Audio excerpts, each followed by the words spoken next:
Postpartum Psychosis by Jill Van Treese. So often, when a mother of one or two discovers that this large, unwieldy bump I'm sporting is baby number 6, she looks at me, wild-eyed, with a mixture of fear and awe, and asks, "How do you do it?"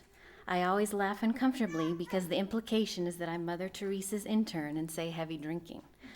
The mother always laughs, unsure if I'm telling the truth, and that's the end of it. But really, what I should tell her is this. Mostly it gets easier. 5 kids is a lot more bearable mentally than 1 or 2 little ones. There are no more interminable Candyland sessions on the floor because the older one needs to be picked up at the bus stop in 15 minutes. Older kids, while not up for long discussions on politics, religion, or anthropology's new summer offerings, are much better company than young children who make 2 o'clock in the afternoon on a rainy day feel like a stint in a mental asylum.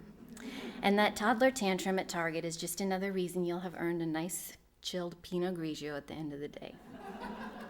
Because it gets easier, you relax a bit more. You greedily slurp the joy where you can, knowing that the next minute someone will be slugging it out over the last jelly bean. And there is a lot of joy, kids playing together, making forts together, having pillow fights, kicking the soccer ball. A newborn and toddler just don't play together. You're the whole show, and it's exhausting. When they get a bit older, you realize you've created an entire little tribe, wholly separate from yourself, which takes on a life of its own. But I won't blow sunshine up your mom jeans. There is one time that is not easier for mothers of many. It is those first weeks, 6, 8, 10 weeks after you take home a newborn. Bringing home my first baby was luxurious, lazy bliss. I lolled about in a ratty pink Victoria's Secret robe and took care of my newborn. Sure, he cried, sure, he had blowouts, but it was all I had to do on maternity leave. This wondrous new place was where I wanted to be. Taking home my 5th baby was a whole nother universe. I wouldn't have minded going back to work and leaving the whole cacophonous mess behind. School didn't stop, soccer practice didn't stop, piano lessons didn't stop, life did not stop, and what a grave injustice that was. Doesn't the universe know that a new mother has been pregnant for God knows how many days, that she has suffered all sorts of indignities to her nether regions, her thighs, and her non-existent abs? That after her long 9-month marathon of flabby endurance, she has won that pinnacle of prizes, a perfect new little person, and now all Mama wants to do is lounge about in her sweaty bed with her baby and have chocolates and mimosas and fried mozzarella brought to her by solicitous hot male nurses. After baby number 5 was born, my parents stayed for 2 blessed weeks. The morning they left, I sat on the couch and cried. How was I going to do all this on my own? I had no idea. The most mundane things became looming, insurmountable tasks. Getting children to and fro felt like launching an attack on Normandy, not with compliant, capable soldiers, but a band of shrieking hyenas.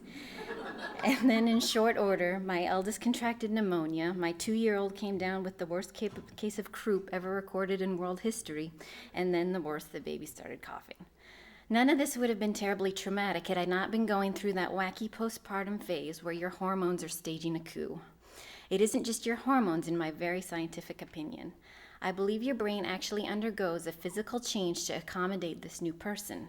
Each child eats up a portion of a lobe, and it takes a few weeks for the gray matter to morph to the point where it can easily house and access data about this new child along with the rest of them. In the meantime, I found myself counting up children mentally throughout the day, accounting for their whereabouts and whether this one needed changing or this one had done his homework or that one had eaten too many M&Ms. After several doctor visits, breathing treatments, steroid injections, and sweaty sessions next to the shower, my children recovered. Finally, I started to get my groove back.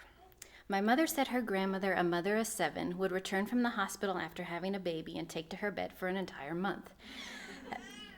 This sounds like about how it should be. You can still see your older children, talk to them, but still revel in your newborn, indulge your teary hormonal surges, and just be. But upheaval, of course, is the crux of adding a baby. Each time your capacity for great stress and dread increases. But so does the possibility of adding boundless love and great joy. It is a life lived exponentially.